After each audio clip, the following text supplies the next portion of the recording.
Bonjour fidèles téléspectateurs, bienvenue dans votre émission La Découverte. Aujourd'hui, nous sommes dans la préfecture de Bofa, précisément dans la sous-préfecture de Koba, à la rencontre d'une ONG agrobusiness coopérative de jeunes pour le développement agricole en Guinée.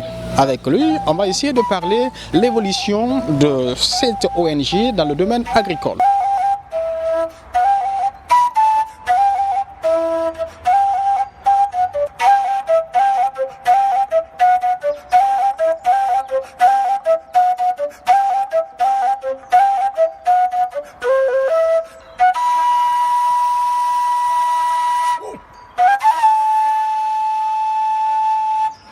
Vous êtes tous dans votre émission La Découverte. Nous sommes présentement, comme je vous l'ai annoncé au menu de cette émission, à la rencontre d'un jeune entrepreneur dans la préfecture de Bofa, précisément dans une sous-préfecture relevant de cette juridiction qu'on appelle Koba.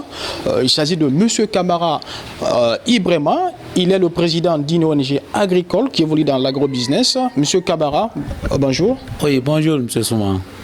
Aujourd'hui, nous sommes avec vous ici à Koba pour parler de l'agrobusiness. Vous avez une ONG qui évolue dans ce domaine. Est-ce que pour vous, d'ailleurs, cette ONG, c'est une question qui est venue hasardement ou bien c'est une question d'ailleurs que vous avez décidé jusqu'à bien avant votre cursus universitaire? Je me nomme Kamara Ibrahim, je suis ingénieur des mines. Je suis dans l'entrepreneuriat, notamment dans l'agrobusiness. Donc, au fait, depuis mes cursus universitaires en 2011. Donc, j'ai mené des stages de perfectionnement au sein de plusieurs entreprises en République de Guinée, notamment la CBZ et des départements ministériels, ministère des Mines, ministère de l'Environnement, etc. Donc, on n'a pas eu un gain de cause. Donc, c'est ainsi qu'on a décidé avec nos amis et sortant de l'École nationale d'agriculture et d'élevage, de mettre en place une structure qui va permettre d'améliorer nos conditions de vie. Donc, nous avons pensé à des domaines, quels sont les secteurs qui sont beaucoup promoteurs. Donc, c'est ainsi qu'on a choisi l'agriculture. Donc, depuis 2014, nous avons créé cette structure et nous évoluons dans l'agrobusiness, dans la chaîne de valeur du riz. Nous produisons, nous transformons et nous commercialisons le riz de qualité selon les normes internationales de l'alimentation. Ce domaine n'est pas venu au hasard, mais ça a été venu d'une longue réflexion et d'une passion aussi. Surtout, c'est d'être beaucoup autonome dans ce que nous faisons. Étant un jeune entrepreneur, parce que ce n'est pas facile d'entreprendre, surtout dans le domaine agro-business, vous avez eu le courage. Depuis 2014, vous avez mis cette ONG en place. Vous n'êtes pas la seule personne, mais aujourd'hui, je crois, quelles sont les réalisations que vous avez pu mettre en place? Parce que nous sommes présentement dans une usine de fabrication, je crois, d'Iri, du côté de Koba. Pour vous, est-ce que c'est un fruit d'ailleurs qui vient de cette coopérative? Vous savez, depuis que nous, on a créé cette structure, on a connu des moments qui sont très difficiles dans l'évolution de cette structure, mais la COJDAGI aussi a fait des grands pas. Donc, vous n'êtes pas à savoir, cette rizerie, c'est FAO qui nous a octroyé en 2017, suite à un appel qu'ils ont lancé pour identifier les jeunes qui évoluent dans la chaîne de valeur du riz. Donc, avec des critères bien définis, donc nous, avec tous ces des textes qu'on a pu mener, donc maintenant la COJDAGI a été retenue et elle a été la structure bénéficiaire de cette rizerie. Donc, la COJDAGI également, on a créé notre propre label qu'on appelle le riz malin roumain. De là de tout ça, on a eu des prix. On a eu 3 prix. 2020, on a été lauréat du prix solidaire avec le premier prix avec la plateforme Jeunes Solidaires. En 2021, on a été lauréat du SADEN, prix de l'entrepreneur de l'année avec le Salon des entrepreneurs de Guinée. Et en même temps, en 2021 encore, on a eu lauréat de grands concours jeunes entrepreneurs avec la vision large. Donc, la COJDAGI, on a fait beaucoup d'efforts, mais jusqu'à présent, on n'a pas atteint le bout du tunnel parce que C'est que la vision de la Kojidagi, c'est être parmi les structures incontournables dans le domaine agriculture et qui est capable d'impulser, de propulser une agriculture moderne. Donc, l'objectif assigné n'est pas encore atteint, mais nous sommes sur la voie. Nous sommes sur la voie, comme vous l'avez suivi, chers fidèles téléspectateurs. Nous sommes ici dans l'usine de fabrication avec le riz qu'on appelle Malayon Roumain, qui nous vient tout droit de Koba. Nous sommes ici à Koba Dixine, c'est l'un des districts relevant de cette juridiction de la sous-préfecture de Koba, M. Camara, avec toutes ces machines qui a d'ailleurs, comme vous l'avez signalé, au fait par FAO, une institution internationale qui évolue dans le domaine de l'alimentation.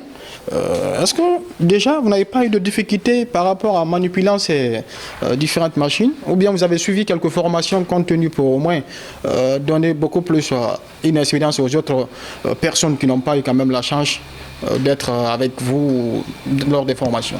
À l'installation de cette machine, on avait rencontré des difficultés, surtout de son utilisation, parce que c'est une machine qui est moins connue ici. Parce que nous, on a l'habitude d'utiliser les décortiqueuses Anselberg, donc qui sont beaucoup, c'est les machines qui sont adaptées et les gens ont les moyens de se procurer de ce type. Donc, il faut un expert de la Chine qui était venu apprendre nos membres à utiliser cette machine.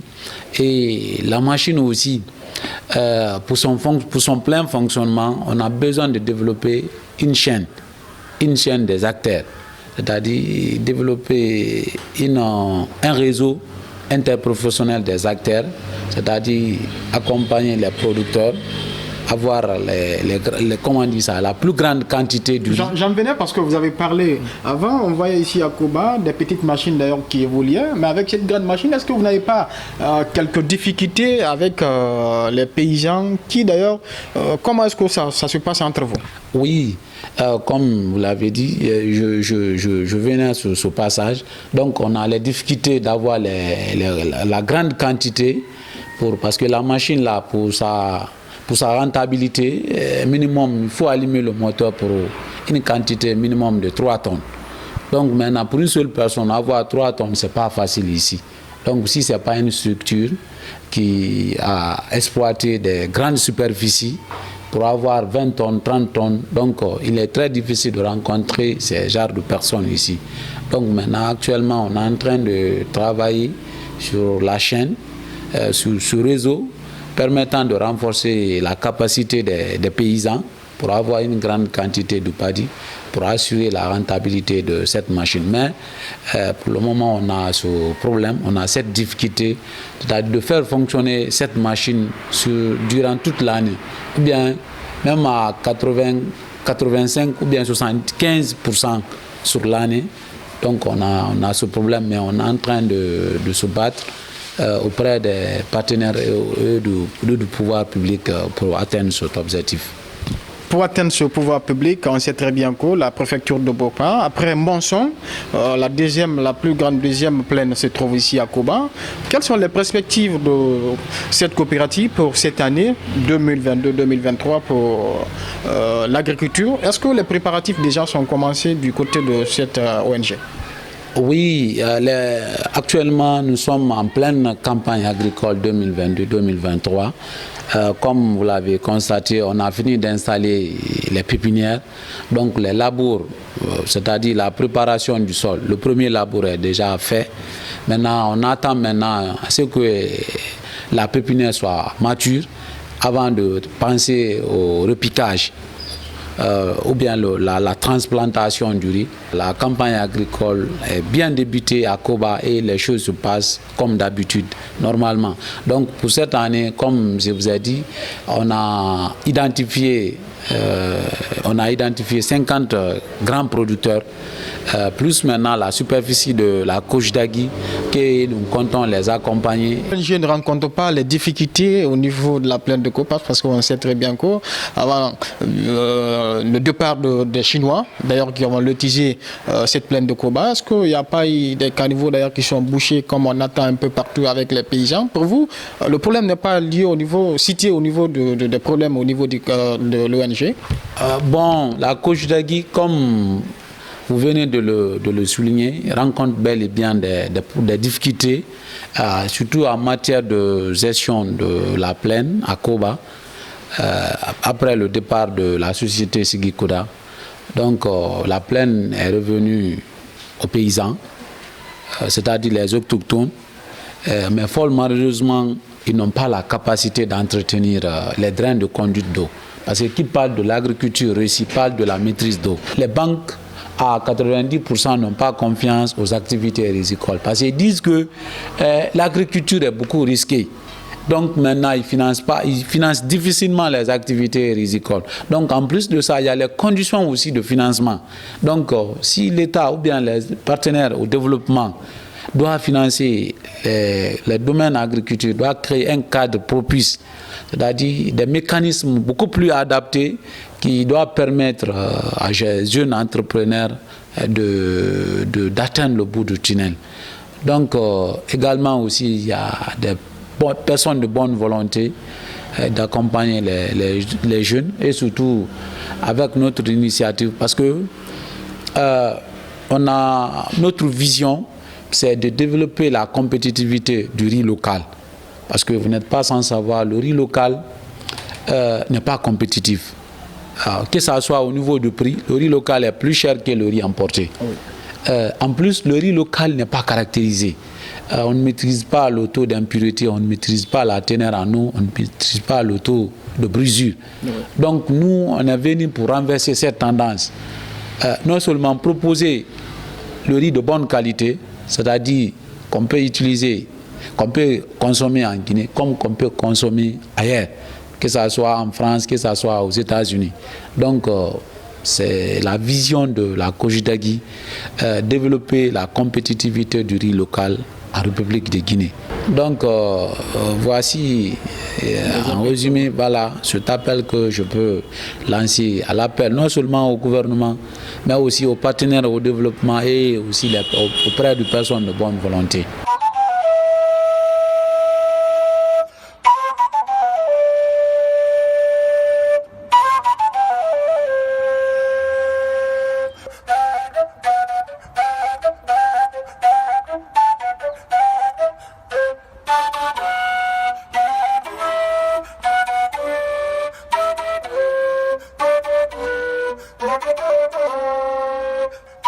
Nous sommes à la plaine de Koba, précisément là où cette ONG agricole évolue. Comment est-ce que, d'ailleurs, on a vu l'eau qui commence à envahir la pépinière.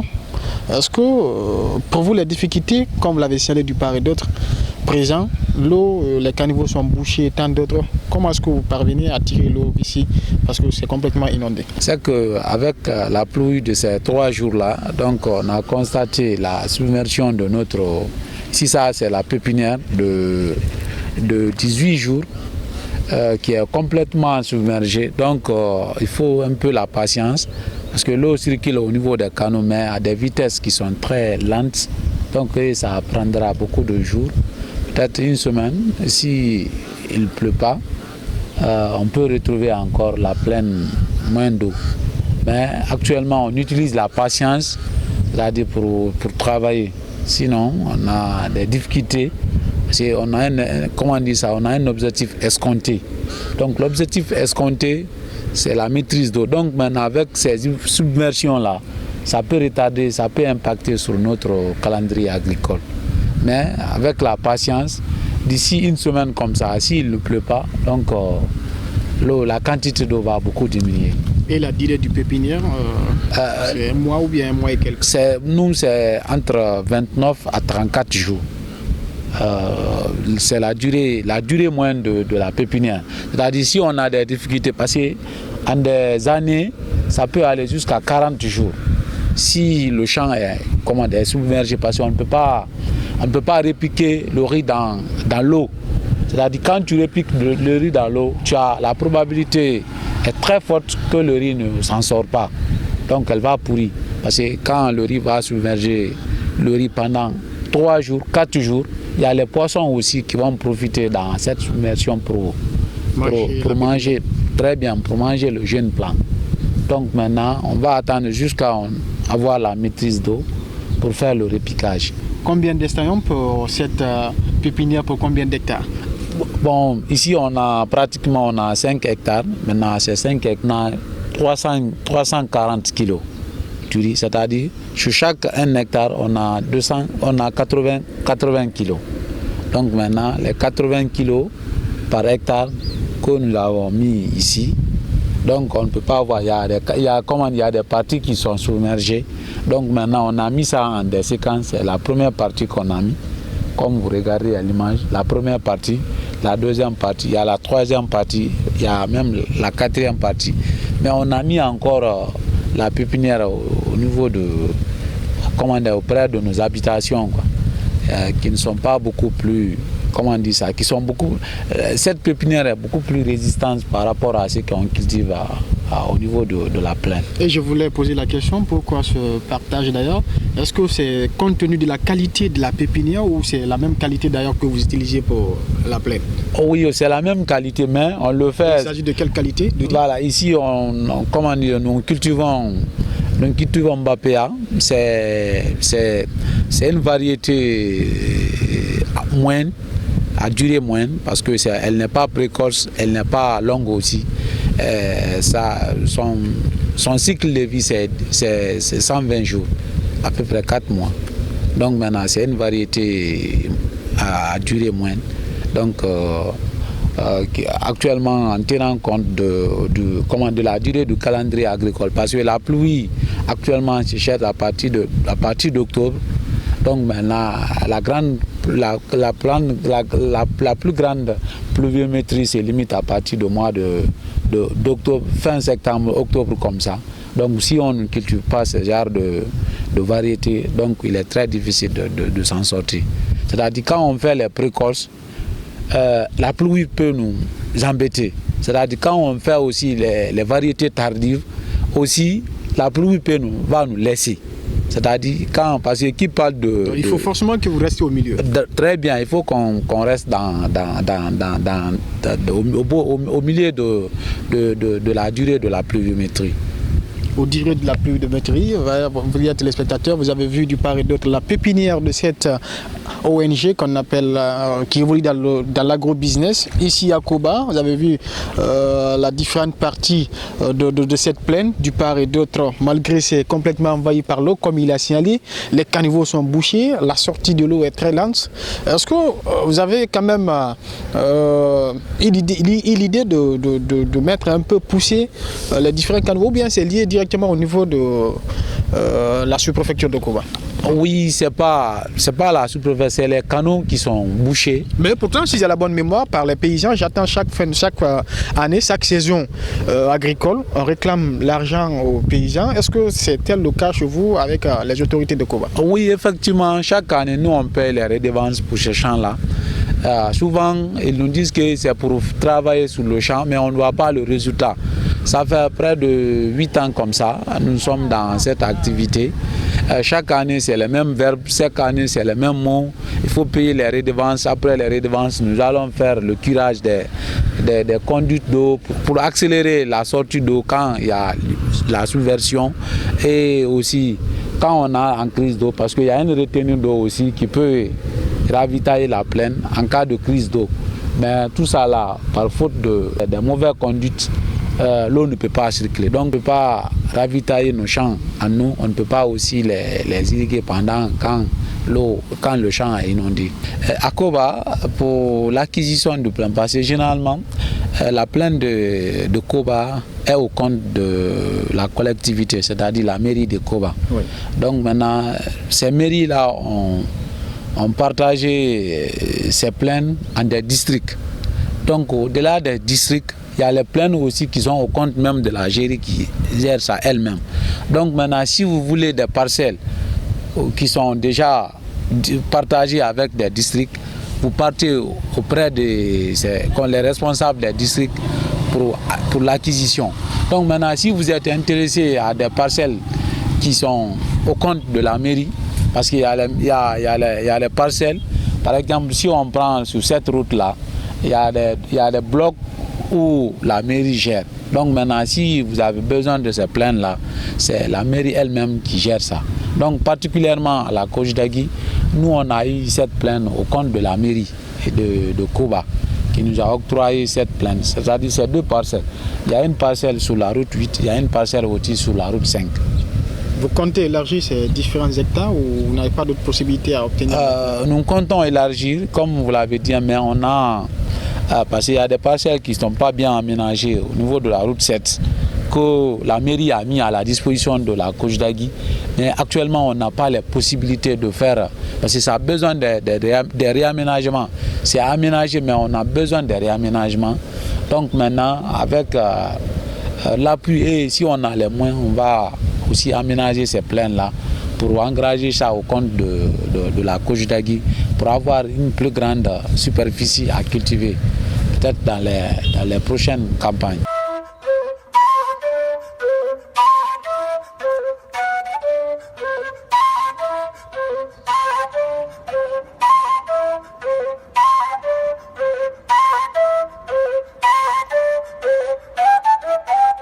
De fermer la porte et fenêtre de cette émission. Je ne veux pas vous laisser, M. Camara. J'ai juste une petite question, la curiosité de savoir réellement pourquoi vous avez nommé ce riz malais roumain. C'est une très belle question. Et vous savez, le riz local, comme je vous ai dit, le riz local n'est pas compétitif. Quand vous prenez en matière comment dire, les normes internationales de consommation du riz. Donc nous, on est venu en tenant compte de l'écologie, la mangrove, parce que vous savez que qui parle de la mangrove parle du sel.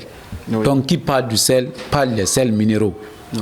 Donc maintenant, notre vision, ce qu'on est en train de faire, c'est de produire le riz qui renferme des éléments nutritifs.